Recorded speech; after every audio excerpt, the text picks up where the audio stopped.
Ready, set, Go. I'm Carolyn, and my topic is international adoption.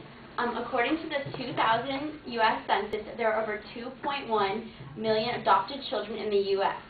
They make up 2.5% of all the children in the U.S. And according to a 1997 survey by the Evan B. Donaldson Adoption Institute, 6 in 10 Americans have a personal experience with adoption. I personally have a cousin who's going to be 6 in June. He was adopted from Arizona by my aunt and uncle, and I love him to death. And my proposition is that international adoptions cause significant harmful consequences. My claims are that children of international adoption have major emotional problems. My second claim is that international adoption negatively affects domestic adoption. And my third claim is international adoption has a high cost that forces cost of adoption everywhere upwards. Children of adoption have international emotional problems. Adopted children have a history of facing emotional problems and developmental issues that differ from biologically born children. Adopted children can have a feeling of distance from their family.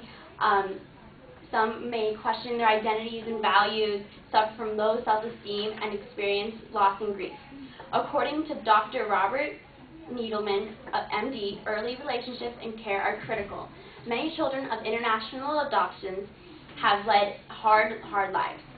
Many have lived in institutions where they have barely met their physical and mental needs. Many children do not exhibit obvious signs of emotional difficulties until they have reached the age of 3 and 4, and once they do, the therapy and other help needed to help fix their problems can be financially and emotionally draining. My second point is international adoption negatively affects domestic adoptions. According to the 2000 census, the number of foreign-born children has increased. The number of immigrant visas issued to orphans coming to the United States for adoption has increased from 7,000 in 1990 to 18,000 in 2000. The Children's Welfare League of America shows that in 2005, the number of children adopted that year reached 22,728 children. Also, according to the Child Welfare League, between 1989 and 2005, 358 children were adopted in the U.S. from foreign nations. That is a 180% increase in the number of international adoptions over 16 years. In the U.S., there are 127,000 children in the foster care system waiting and available for adoption. The CLA places the number of adopted children from public welfare system in 2005 to be 51,278. That means if you do the math, for every 1 international adoption last year, there were 9.9 children waiting in foster care ready for adoption. My third point is that international adoption increased the cost of adoption. According to 2008 Cost of Adoption survey by the Adoptive Families magazine, 92% of international adoptions cost more than $20,000, while 43% of domestic adoptions cost less than $20,000. International adoptions can range anywhere in price from $7,500 to over $30,000 for one adoption. For instance, in Russia, you can spend, no matter what, you are going to spend over $30,000 to complete one adoption. And the vast majority of people don't spend less than $35,000. And in Korea, which has the longest running international adoption program, generally costs run between $20,000 and $30,000 per child. Also in Kazakhstan, general costs are also over $35,000. The cost of international adoption is hiked up by all these extra fees that you also don't have for domestic adoption. There are application fees, home study fees, a dossier fee, an adoption program fee, a cost for travel of an escorted child fee, a post-placement fee. There are also U.S. government fees for processing that are around $1,000 each. And that doesn't include charges for the state. Those are just federal ones. But still, people adopt internationally. They think that, by adopting a kid from a foreign nation, they're helping the world, they're making it better. And there's also all this hype from celebrities to adopt internationally.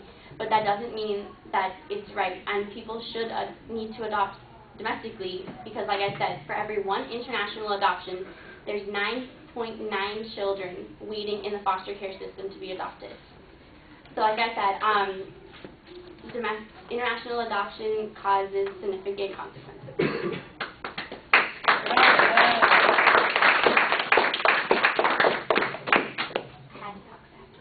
Well done.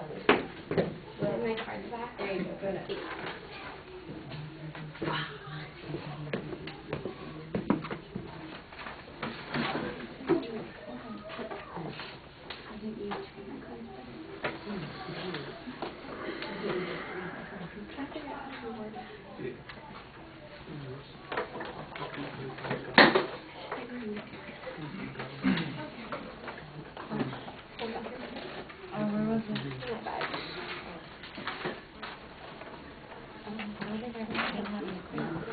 All right, Carolyn, the structural issues are pretty solid. You've got a very clear statement of the proposition.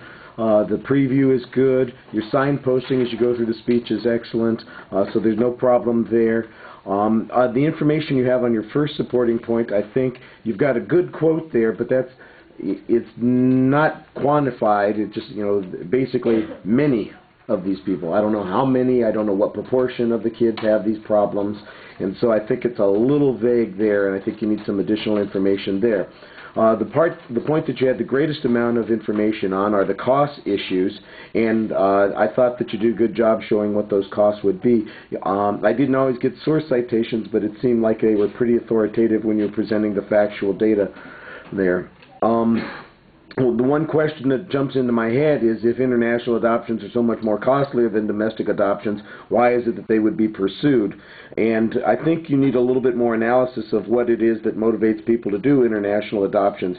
You seem to be suggesting that it occurs mostly because Angelina Jolie's going out there and picking up kids, and people say, oh, I'll have one too. And I'm not exactly sure that that's the motivation of a lot of these people. So I think there needs to be a little bit more development on that. Also, is there in fact a trade-off? The ratio of kids in the U.S. who are not getting adopted, I'm not sure that there's an automatic consequence that they're not being adopted because of an international adoption. There might in fact be an international adoption because a domestic adoption is not possible. That's a real issue on causality that you're going to have to look into, because people might not qualify under U.S. rules for adoption, but they might qualify under international rules for adoption, and so that might be the thing that justifies those kinds of adoptions. So I think there needs to be a little bit more analysis of that. I thought you did a very nice job of presenting the information too. Thank you. You're welcome.